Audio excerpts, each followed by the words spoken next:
The wine glass shattered against marble flooring. Lyra Caldwell's Louboutin heels skidded as she backed into the Aria restaurant's mahogany bar designer dress catching on brass fixtures. Three men advanced through empty dining chairs, their footsteps heavy with whiskey confidence and hostile intent. Harbor District's off limits, sweetheart. The lead attacker's cologne reeked of desperation masked by expensive bottles. Cancel that expansion, or we'll cancel it for you. Her fingers found the emergency button behind the bar. Dead. Cut power, cut communications. Professional job. Dishwater splashed in the kitchen beyond swinging doors. The cleaning crew should have been gone 20 minutes ago, but someone was still working, scrubbing away evidence of another successful night at Seattle's premier establishment. Thunder rumbled outside, or maybe that was just her pulse hammering against eardrums. "Scream all you want," whispered the second man close enough that tobacco breath made her gag. "Soundproof glass, remember your own design feature." Then the kitchen doors burst open. "Leave her alone." Two words that cut through the air like a blade through silence. The dishwasher stepped through doorway steam with nothing but confidence and hands still dripping from the sink. Late 30s, average height, forgettable face. Except for his eyes, winter gray and absolutely certain. Lead attacker laughed.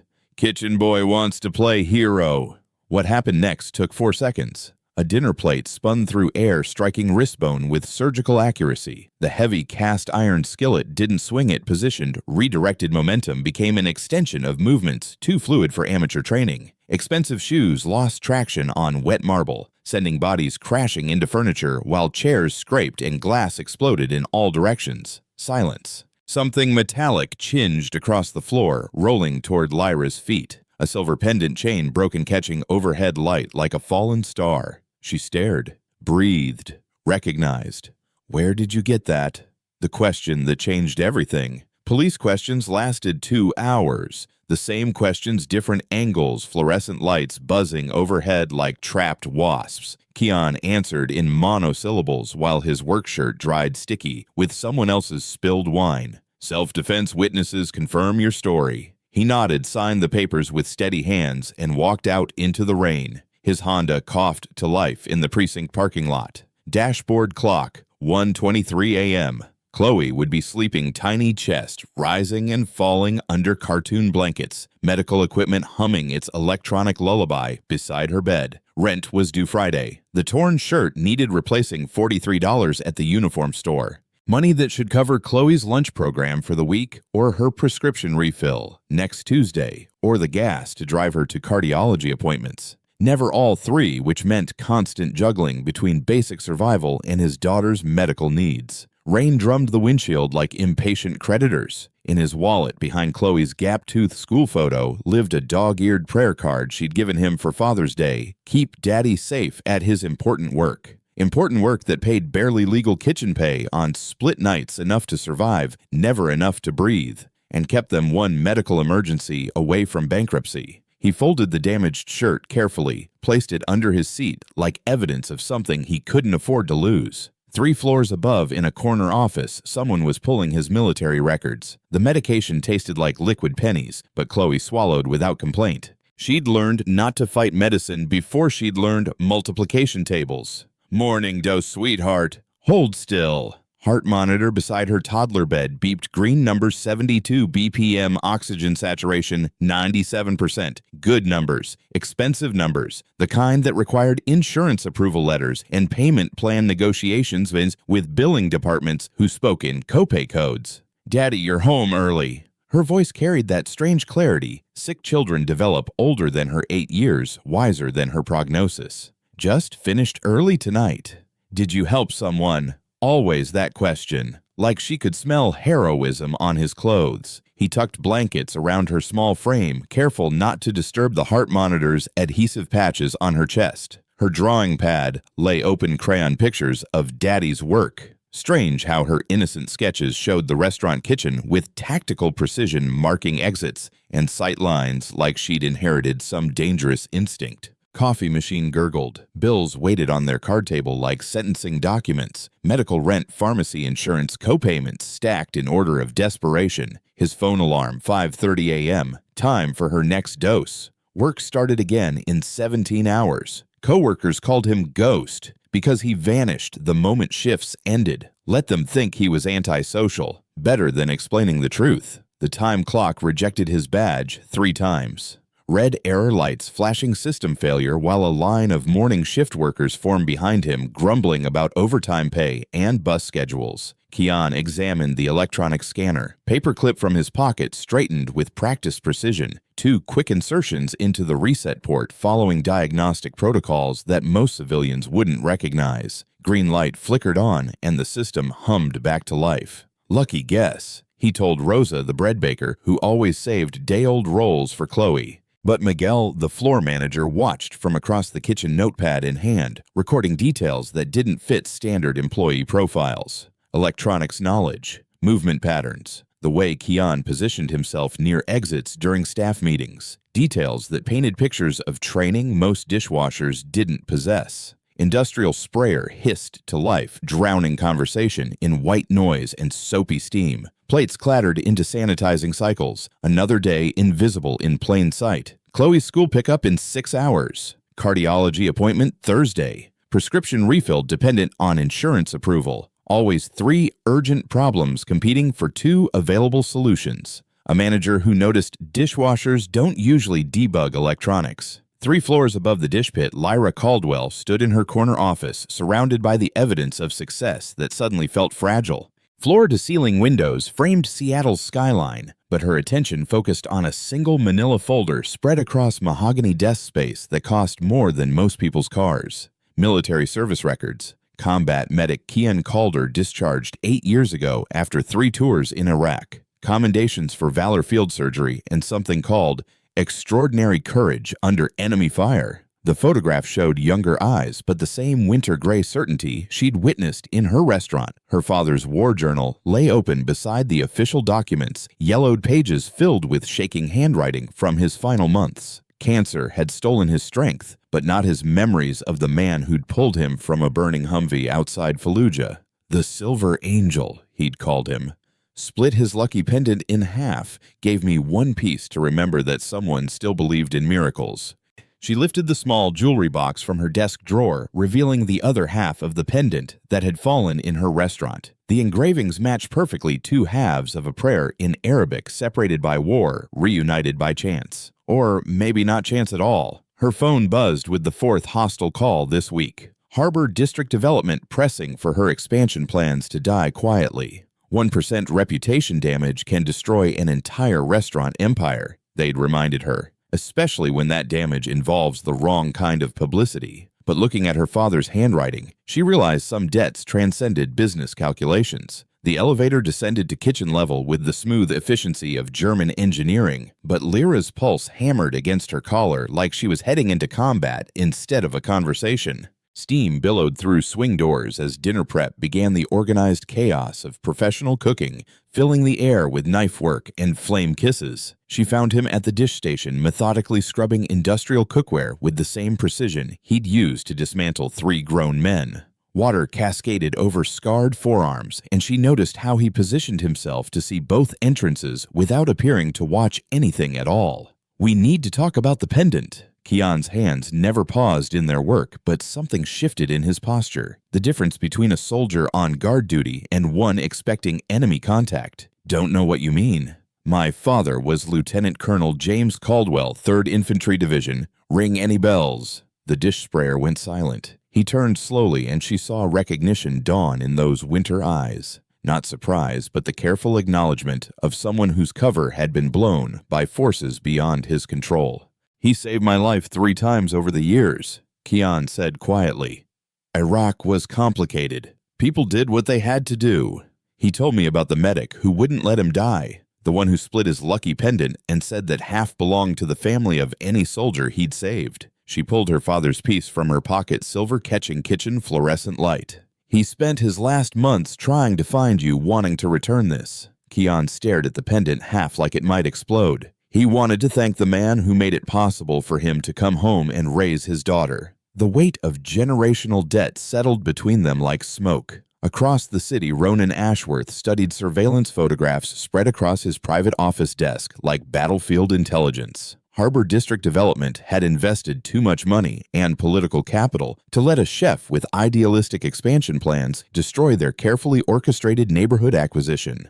The dishwasher, his security chief, reported tapping a grainy image from the restaurant's parking lot. Marcus Quinn confirmed he's ex-military, combat training clean record, but there's something strange about his employment history. Ashworth leaned forward, expensive cologne failing to mask the stench of desperation that clung to failing businessmen. His Harbor District project depended on forcing certain restaurant owners to sell, and Lyra Caldwell had proven inconveniently resistant to standard intimidation. Strange how, overqualified for kitchen work, no permanent address until 8 years ago, medical expenses that suggest someone with serious health issues in his family. Quinn slid another folder across polished wood. Single father, 8-year-old daughter with a heart condition. Expensive medical bills, insurance complications. Ashworth smiled the kind of smile that made smart people nervous. Perfect leverage. Nobody fights hard when their child's life hangs in the balance. You want us to target the kid.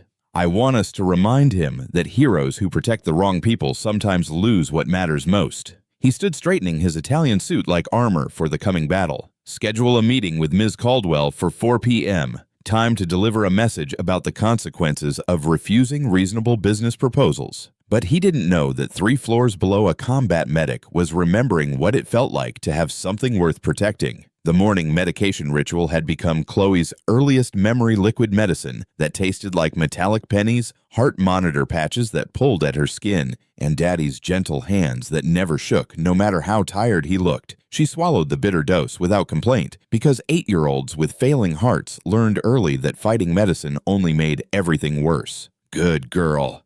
Keon smoothed the adhesive patches across her small chest, careful not to disturb the monitor's delicate sensors. Green numbers glowed reassuringly, heart rate 74, oxygen saturation 96%, numbers that represented thousands of dollars in equipment rental and specialist consultations. Daddy, why do you work when other people sleep? She always asked the hardest questions with that innocent curiosity that cut straight through his carefully constructed explanations. How could he tell her that night shifts paid an extra $1 per hour, or that working when Chloe slept meant he could be home for her afternoon medications? I protect important things while people dream. Like a superhero. Something like that. Her drawing pad lay open beside the heart monitor, covered in crayon sketches titled Daddy's Important Work. Strange how her innocent artwork showed the restaurant kitchen with tactical precision, marking exit routes, sightlines, defensive positions like she'd inherited some dangerous genetic memory of warfare. The school bus honked outside their apartment complex, and Chloe gathered her backpack with practiced efficiency. Her medication schedule meant early pickup times and special arrangements with teachers who understood that some children carried more responsibility than others. Love you, Daddy. Love you too, sweetheart. Remember, take my medicine at school lunch. Don't run during recess call if my chest feels funny. She recited the safety rules like a prayer, then kissed his cheek and walked toward another day of being braver than most adults. But neither of them noticed the black sedan that had been parked across the street for 3 mornings running. I know who you are now.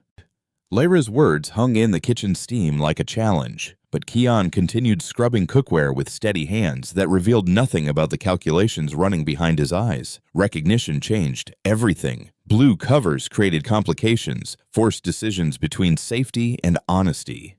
You know I'm a dishwasher who helped you out of a bad situation. I know you're combat medic Keon Calder, 3rd Infantry Division recipient of the Bronze Star for actions under enemy fire. She pulled her father's journal from her purse, open to a page marked with ribbon. I know my father wrote about you every day for 3 months, trying to process what it meant to be saved by someone who refused recognition. The journal entry, written in trembling handwriting, weakened by chemotherapy. The medic split his pendant, said the other half belonged to any family he'd saved. Made me promise to find his people if something happened. Silver Angel, we called him. Disappeared before we could get his name. Keon's hand stilled in the soapy water, and she saw him studying her face with the careful assessment of someone determining threat levels. Your father was a good soldier. Did his job protected his people. He spent his final months looking for you, wanting to return this. She placed her half of the pendant on the stainless steel counter between them. Said he owed a debt that couldn't be repaid with money or medals. Steam rose between them like smoke from old battlefields carrying the weight of obligations that transcended ordinary civilian concerns. In the pendant surface, both halves reflected fractured light, a prayer broken by war, waiting for reunion. Some debts don't need repaying. He disagreed, said honor isn't about what you need, it's about what you owe.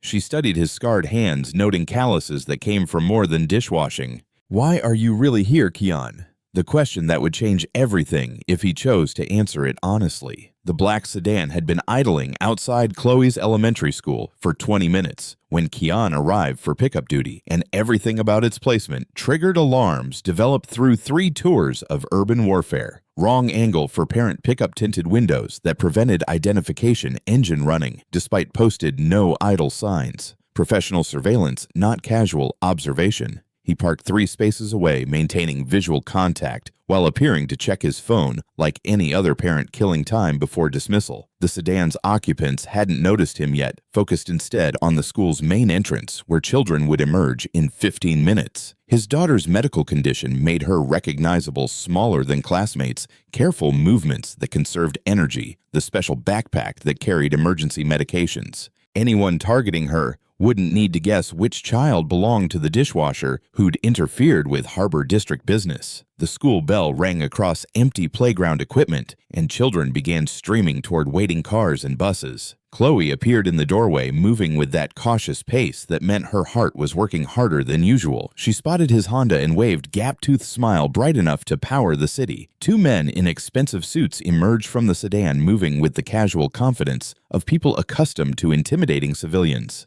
They positioned themselves between Chloe and the parent pickup area, not obviously threatening, but clearly establishing control of the space. Kian's military training kicked in, automatically assess threats, identify escape routes, protect the principal at all costs. But this wasn't Iraq, and these weren't enemy combatants. They were businessmen in a school zone, technically doing nothing illegal, while making their intentions crystal clear. One of them smiled at Chloe, the kind of smile that made smart children nervous. "Excuse me, little girl, is your daddy the one who works at the fancy restaurant?" The question that meant his cover was blown, and his daughter had become leverage in someone else's war. 3 floors above the restaurant kitchen, Lyra stared at her computer screen, displaying Harbor District Development's latest business proposal, a buyout offer that included detailed photographs of her employees, their home addresses, and what appeared to be surveillance reports on their daily routines. Kian Calder's file contained more than employment records: school pickup schedules for an 8-year-old daughter, medical appointment times at Seattle Children's Hospital, prescription refill dates that suggested expensive ongoing treatment for a serious condition, professional stalking disguised as due diligence. Her phone buzzed with a text from an unknown number: "Meeting today, 4 p.m. Harbor District terms non-negotiable. Come alone or learn why single fathers shouldn't play hero." The message included a photograph taken 30 minutes ago. Chloe Calder walking out of school surrounded by men in business suits who had no legitimate reason to be near an elementary playground. Lyra's hands shook as she forwarded the image to Marcus Quinn, her head of security, with a single word: now. This wasn't business anymore. Harbor District had escalated from harassment to threatening children, crossing lines that separated legitimate pressure from criminal intimidation. But she also realized that Kian's presence in her restaurant hadn't been coincidence. Ex-military combat medics didn't randomly end up washing dishes in establishments owned by the daughters of soldiers they'd saved. He'd been protecting her for months, maintaining invisible vigilance, while she'd remained oblivious to both the threat and the guardian. Her father's journal lay open to the final entry, written 3 days before cancer claimed him, found the Silver Angel's name: Kian Calder. If something happens to Lyra, if she ever needs protection, this man understands what honor means. The other half of the pendant belongs to him. 15 minutes until the meeting that would determine whether Honor District's threats were empty posturing or genuine danger.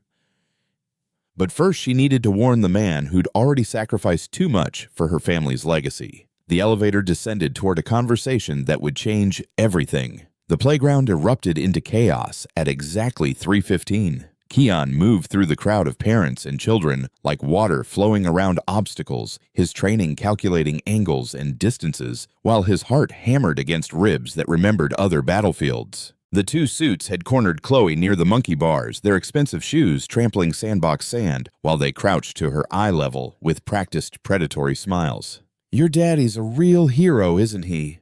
The taller one's voice carried false warmth that made nearby mothers glance over nervously. "Works real hard to take care of you." Chloe clutched her medical backpack tighter, 8-year-old instincts, recognizing danger even when it wore $1,000 suits. Her heart monitor beeped faster through fabric anxiety, triggering the arrhythmia that could drop her unconscious in seconds. "I'm supposed to wait for my daddy. We just want to talk to him about his important work." That phrase, their private joke about protecting things while others slept, spoken by strangers who had no right to touch any part of their carefully guarded world. Kian's approach looked casual to observers, just another parent retrieving his child from school activities. But his movements flowed with the controlled violence of someone trained to end threats quickly and permanently. The first suit noticed him too late, turning just as scarred knuckles connected with pressure points that dropped grown men like marionettes with severed strings. The second man reached inside his jacket, hand moving toward concealed carry that would transform playground confrontation into lethal engagement. Chloe screamed not from fear but from the arrhythmia episode triggered by stress overwhelming her damaged heart. No choice now, cover-blown witnesses gathering, daughter collapsing. Combat mode. The tactical pen from his pocket moved like lightning, striking nerve clusters with surgical precision learned in desert warfare. Both suits crumpled unconscious onto rainbow-painted asphalt, while parents grabbed their children and scrambled toward car doors. 8 years of invisible protection shattered in 90 seconds of unavoidable violence. Quinn's black SUV materialized at the school's rear entrance like smoke-given substance engine purring with the quiet efficiency of German engineering and bulletproof modifications. The rear door opened before the vehicle fully stopped, revealing a man whose movements suggested military bearing despite civilian clothes. "Get in, now!" Chloe's breathing had stabilized, but her skin carried the pale translucence that meant her heart was working overtime to process adrenaline her small body couldn't handle. Kian lifted her into the SUV's leather interior, noting the medical equipment built into side panels, oxygen tank, defibrillator, emergency medications, all that suggested whoever sent this rescue understood exactly what they were saving. Marcus Quinn, Ms. Caldwell's head of security. The driver's eyes met Kian's in the rearview mirror, professional assessment passing between veterans who recognize shared experience. Former Army Rangers, 2 tours Afghanistan. You, combat medic. 3 tours Iraq. Explains the precision. Quinn navigated traffic with tactical awareness, taking indirect routes that avoided main arteries while monitoring mirrors for pursuit. Boss lady figured you might need extraction after Harbor District escalated to targeting kids. Chloe curled against her father's chest, tiny fingers clutching his work shirt like anchor rope in rough seas. "Daddy, those men knew about your important work." Children saw everything, understood more than adults wanted to admit. How could he explain that his important work had been protecting the daughter of a man he'd saved in another war, another lifetime, when honor debts transcended geography and generations? Some people don't like it when good guys help other good guys. Are we the good guys? The question every soldier asked eventually, usually in moments when simple answers dissolved under complex realities. But looking at his daughter's face, seeing trust that remained unshaken despite playground violence, Kian found clarity that had eluded him for 8 years. "Yeah, sweetheart, we're the good guys." Quinn's radio crackled with encrypted communications coordinates and extraction protocols that suggested this rescue had been planned for contingencies Kian hadn't considered. Outside the tinted windows, Seattle blurred past like a city they were leaving forever. But Ashworth had tracked their phones, and 40 minutes behind them, professional killers who understood exactly who Kian used to be were beginning their pursuit. The secure phone in Ronan Ashworth's office buzzed with the kind of failure report that transformed business disputes into personal vendettas. His surveillance team had been neutralized by a dishwasher using combat techniques that belonged in classified military operations, not elementary school playgrounds. How badly did they underestimate him? Completely. His security chief's voice carried the nervous tension of someone delivering bad news to employers who didn't tolerate incompetence. Combat Medic Bronze Star recipient special operations training that wasn't in his public records. This isn't some washed-up veteran washing dishes for beer money. Ashworth stared at the photograph showing two unconscious operatives sprawled across playground equipment while parents fled in terror. The local news would spin this as random violence, but anyone with tactical knowledge would recognize surgical precision applied with minimal collateral damage. Professional work. Dangerous work. Where are they now? Gone. Professional extraction military-grade communications route discipline that suggests advanced planning. Whoever's protecting the Caldwell woman has resources and training that match or exceed our capabilities.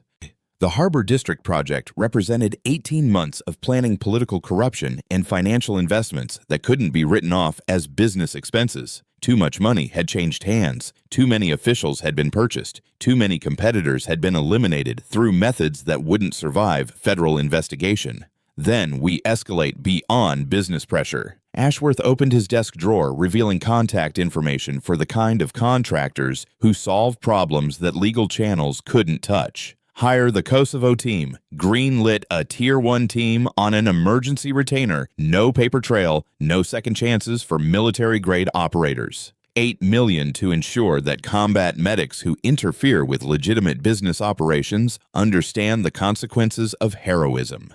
He dialed numbers that connected to encrypted satellites, speaking to men who specialized in making problems disappear permanently. I want Kean Calder alive long enough to watch his daughter's heart monitor flatline. Then I want him to understand that some debts can only be paid in blood. But he didn't know that 30 miles north in a mountain cabin equipped with defensive advantages and tactical supplies, a father was preparing for the kind of war he'd hoped never to fight again. The mountain cabin materialized through pine shadows like something from Chloe's fairy tale books, all cedar logs and stone chimneys that promised safety from wolves and wicked queens. But the medical equipment Quinn's team had installed in the master bedroom told different stories. Portable heart monitors, oxygen concentrators, emergency medications that transformed rustic retreat into field hospital. "Daddy, is this where we're hiding?" Kean knelt beside the hospital bed they'd positioned near windows overlooking the access road, helping Chloe settle among pillows, while Quinn's technicians tested communication equipment that would keep her connected to Seattle Children's cardiology department. The irony wasn't lost on him. After 8 years of washing dishes to afford basic medical care, his daughter now had access to equipment worth more than his annual salary. This is where we're safe. Because the lady from the restaurant wants to help us. Children simplified complex situations into manageable truths, cutting through adult complications like scissors through tangled rope. How could he explain that Lyra Caldwell wasn't helping strangers but honoring debts passed down through generations of soldiers who understood that some obligations transcended death itself? Because good people look out for each other. Lyra appeared in the doorway carrying supplies that revealed planning beyond simple emergency response, specialized medications, medical textbooks, contact information for pediatric cardiologists who made house calls for patients whose lives had become too dangerous for hospital visits. "The Kosovo contractors will arrive within 6 hours," Quinn reported through encrypted radio channels. 8 operators military-grade equipment authorization to use lethal force against all targets. Chloe's heart monitor registered the spike in her father's pulse, electronic beeping that translated adult fears into numbers her young mind could understand. But instead of crying, she reached for her drawing pad and began sketching with the focused concentration that meant she was processing information too complex for words. Are we going to be okay? The question every child asked when adult worlds collapsed into violence and uncertainty. But looking at his daughter's face, seeing courage that shamed most adults, Kean found strength he'd forgotten he possessed. "Yes, sweetheart, we're going to be okay." Even though 8 trained killers were climbing the mountain toward them, and her medication would run out in 48 hours and honor debts sometimes demanded blood payment that transcended simple survival. Mountain warfare required different tactics than urban combat, and Kean's fingers moved with practiced efficiency as he transformed vacation cabin into defensive fortress. Furniture repositioned to create cover windows reinforced with available materials, escape routes mapped through terrain that offered both advantages and deadly exposure. The fire tower rising through pine canopy 2 miles north represented salvation, elevated position, clear sight lines, radio communication with Quinn's support team positioned throughout the valley. But reaching it meant exposing Chloe to professional killers who understood exactly how to use terrain against retreating targets. 4 hours until first contact, Quinn reported through tactical radio, his voice carrying the calm certainty of someone accustomed to calculating survival odds. Thermal imaging shows 8 operators establishing perimeter control. They're not planning to take prisoners. Chloe sat cross-legged on the cabin floor, drawing with colored pencils, while her heart monitor provided electronic accompaniment to their desperate preparations. Her artwork showed tactical positioning with unsettling accuracy, defensive angles, sight lines, choke points that no 8-year-old should understand without inherited genetic memory of warfare. "Daddy, why do you know how to do all this?" The question he dreaded for 8 years delivered with innocent curiosity, while explosives experts positioned charges around their temporary sanctuary. How could he explain that her father had once been someone else entirely, a soldier trained to kill efficiently and protect absolutely skills he'd hoped never to use again? "I learned how to keep important things safe. Like me. Especially like you." She nodded with the grave acceptance that chronically ill children developed early understanding that adult explanations sometimes simplified truths too dangerous for complete honesty. But her drawing showed something that stopped his breath: entirely tactical positions that included escape routes through terrain she'd never seen, defensive strategies that suggested knowledge passed down through bloodlines she couldn't possibly understand. But he didn't know they had thermal imaging that would make traditional camouflage useless, and 40 minutes remained before learning whether love and determination could overcome professional military training applied with lethal intent.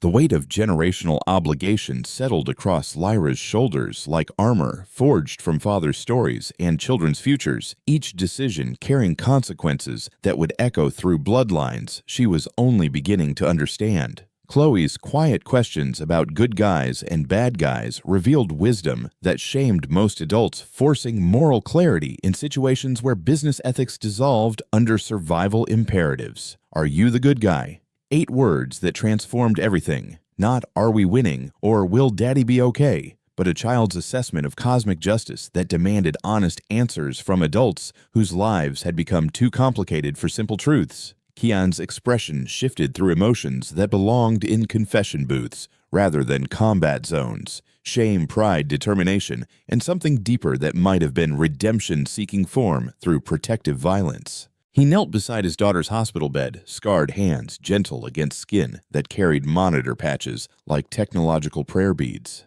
"I try to be." "Trying counts," Chloe whispered, with the profound wisdom that terminal diagnoses sometimes bestowed on young souls. "Daddy, the lady's father, was a soldier too, wasn't he?"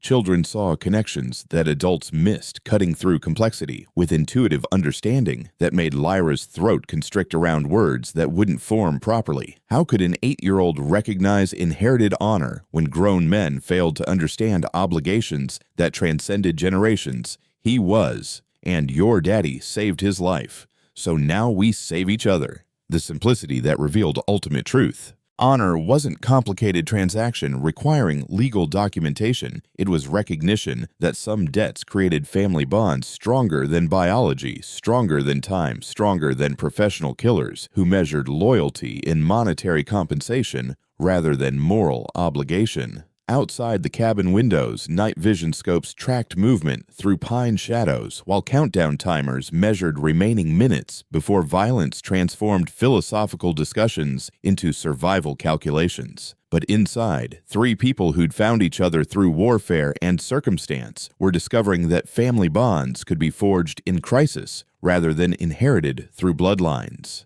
90 minutes remained before learning whether honor debts required blood payment or could be satisfied through courage that refused to surrender what mattered most.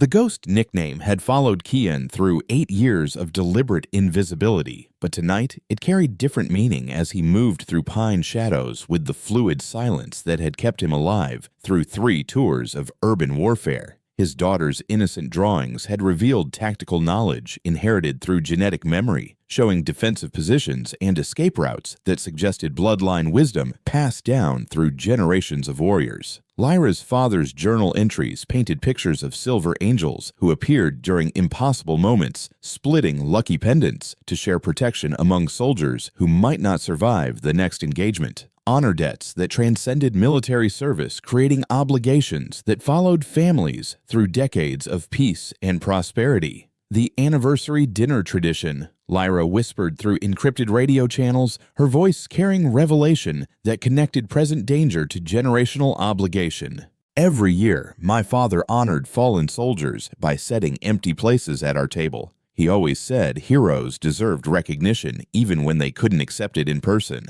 The pendant halves reflected moonlight, filtering through pine branches, 2 pieces of silver prayer that had survived desert warfare cancer treatments and 8 years of separation before finding each other in restaurant violence that had seemed random but now revealed itself as destiny intersection. Your father saved more than my life. Kian's voice carried through tactical communications with quiet certainty that belonged in church confessions rather than combat zones. He saved the idea that honor still mattered, that some things were worth protecting regardless of personal cost. Professional killers moved through forest perimeter with thermal imaging and sound suppression equipment measuring distances and calculating kill zones, while 3 people discovered that family bonds could be forged through crisis rather than inherited through bloodlines. But honor debts that had waited 8 years for resolution wouldn't be satisfied by monetary transaction or business negotiation. Some obligations required blood payment, others demanded courage that refused to surrender what mattered most. In 60 minutes, they would learn which category tonight's confrontation belonged to and whether Silver Angels could still appear during impossible moments. The fire tower waded through pine shadows like salvation that might cost everything to reach. Trust crystallized between warriors who recognized shared experience, despite different battlefields. Quinn's tactical expertise blending with Kian's combat medicine training, while Lyra coordinated resources that transformed desperate flight into strategic withdrawal. Her father's military journals contained more than war stories, tactical assessments, personnel evaluations, strategic thinking that had helped her build a restaurant empire through understanding of logistics and leadership. Radio coordination will run through the child, Quinn announced with professional calm that made the statement sound reasonable rather than insane. 8-year-olds trigger different psychological responses in professional operators. They hesitate, calculate collateral damage, create windows of opportunity.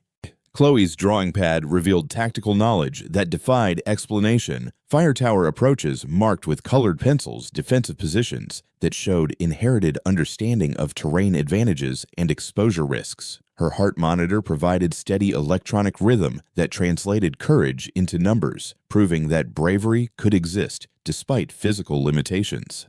I can talk on the radio, like when Daddy teaches me emergency calls. The innocence that could save them all. Professional killers expected combat-trained resistance, not strategic coordination directed by child's voice that forced human consideration into military calculations. 8 operators who could eliminate adult targets without hesitation might pause when radio chatter included bedtime prayers and questions about when wars ended. 60 minutes to contact, Quinn reported through encrypted channels, while tactical equipment registered movement through forest perimeter.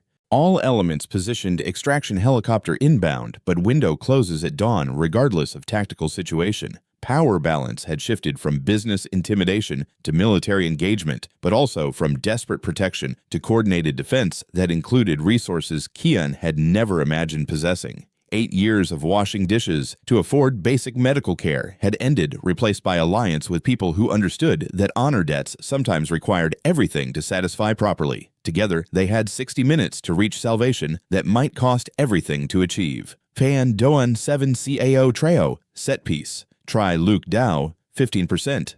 1-202, The Forest Pursuit, began at midnight with thermal signatures moving through pine darkness like predatory ghosts, hunting family bonds that refused to break under professional pressure. Kian carried Chloe against his chest, her heart monitor's electronic whisper barely audible above boots crushing undergrowth and radio chatter that coordinated death through encrypted frequencies.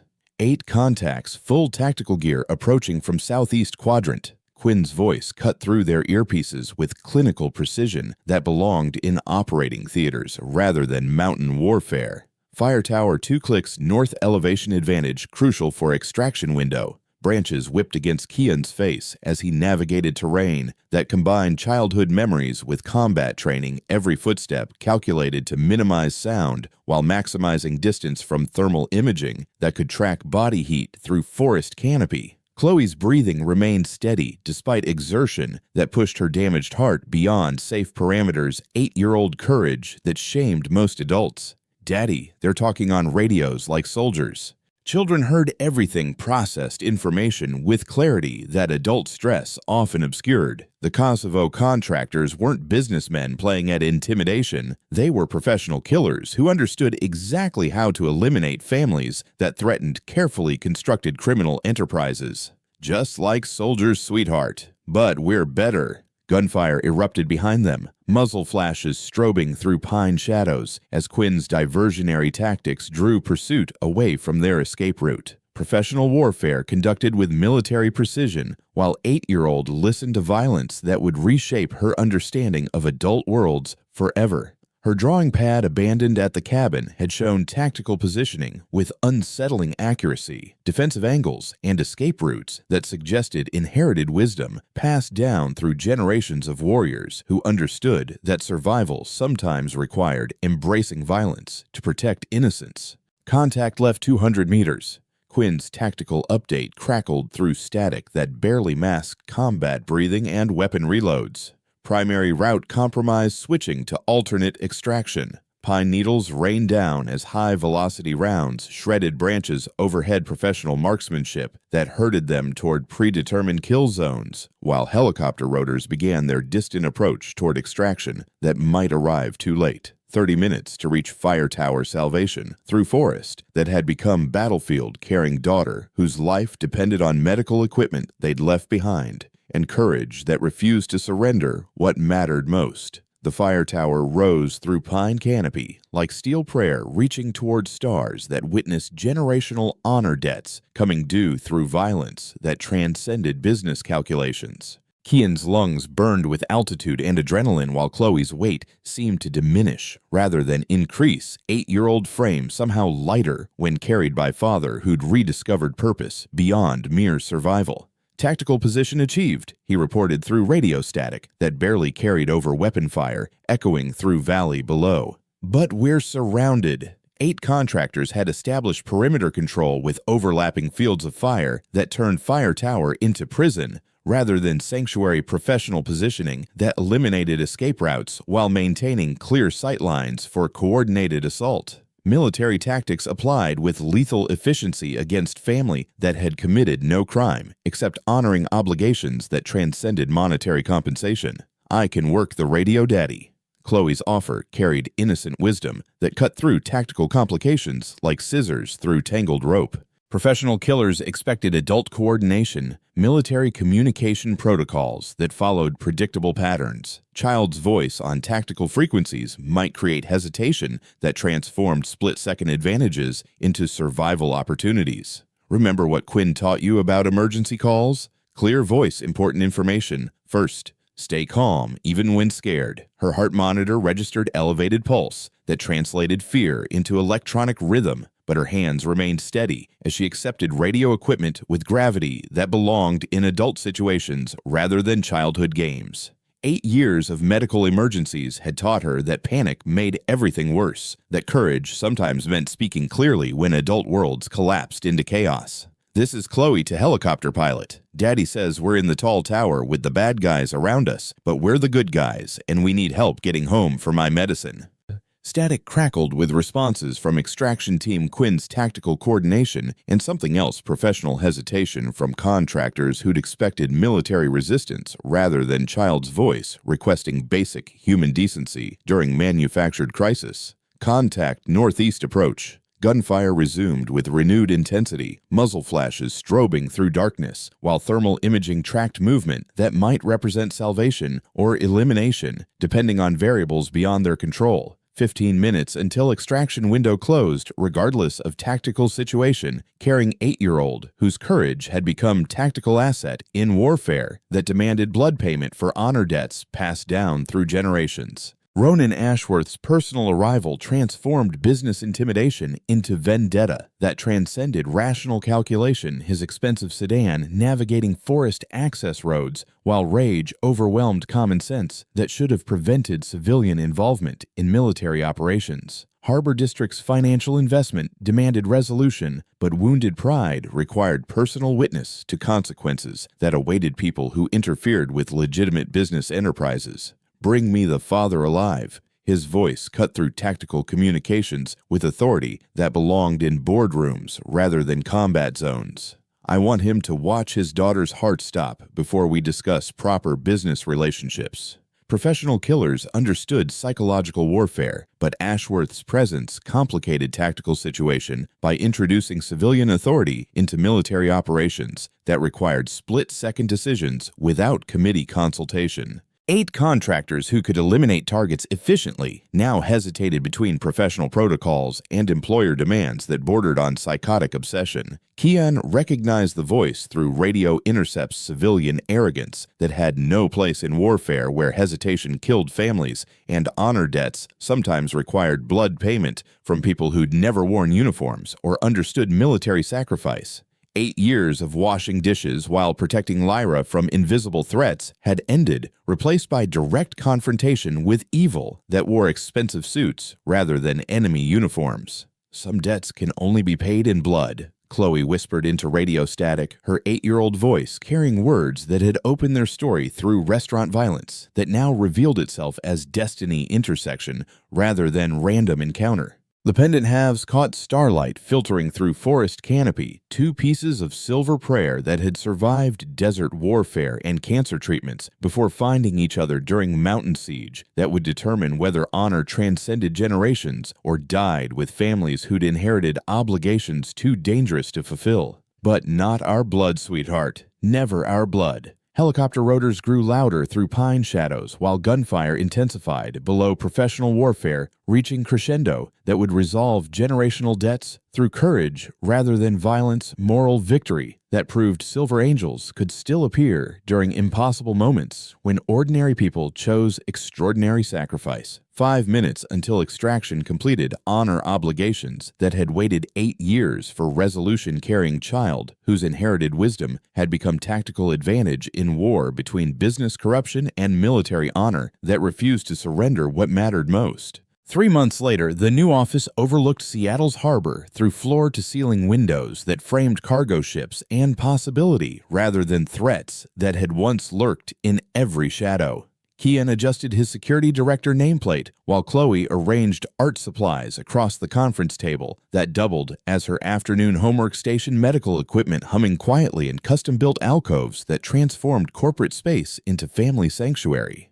"Daddy, do you miss washing dishes?" The question carried 8-year-old curiosity rather than judgment-innocent assessment of career changes that had elevated them from poverty to partnership through circumstances that still felt surreal, despite documentation proving their new reality. Honor debts satisfied through courage rather than blood, generational obligations fulfilled through protection that transcended monetary compensation. "I miss being invisible sometimes, but invisible people can't help as many families." Wisdom that shamed most adults delivered with gap-toothed certainty while she sketched pictures that now showed defensive positions around other people's children rather than escape routes from their own desperate circumstances. Her heart monitor registered steady rhythm that represented medical stability achieved through resources that transformed survival into thriving. The memorial dinners tonight, Lyra announced through intercom systems that connected their offices with communication that honored rather than concealed their partnership. Quinn confirmed attendance from the whole team plus families. Annual tradition that honored fallen soldiers while celebrating living heroes who'd found each other through warfare and circumstance, creating bonds stronger than biology through shared understanding that some obligations transcended ordinary civilian concerns. Outside their windows, Harbor District Development's bankruptcy proceedings continued through federal courts that investigated business practices too corrupt for legitimate enterprise criminal charges that would ensure Ronan Ashworth's hospitality remained government-provided for decades to come. Justice served through legal channels rather than battlefield resolution, proving that honor could triumph without requiring blood payment from families who'd inherited courage through generations of warriors who understood protection over revenge. The memorial dinner glowed with candlelight that honored absent soldiers while celebrating present families who'd discovered that blood debts could create rather than destroy generational obligations that built rather than burdened those who inherited warrior wisdom through circumstances beyond their control. Pendant halves had been professionally rejoined silver prayer, complete for the first time since desert warfare had separated protection among soldiers who might not survive their next engagement. To Lieutenant Colonel James Caldwell, Kian raised his glass toward empty chair that represented all fallen warriors who'd passed honor obligations to daughters and sons who understood debt transcended monetary calculation, and to families who honor courage rather than demand payment. Chloe's artwork covered restaurant walls, tactical positioning that protected other children, defensive strategies that celebrated rather than concealed inherited wisdom, courage sketched in colored pencils that proved heroism could be inherited through love rather than fear. Her heart monitor registered steady rhythm that translated medical stability into electronic proof that honor debts satisfied through protection created rather than destroyed families.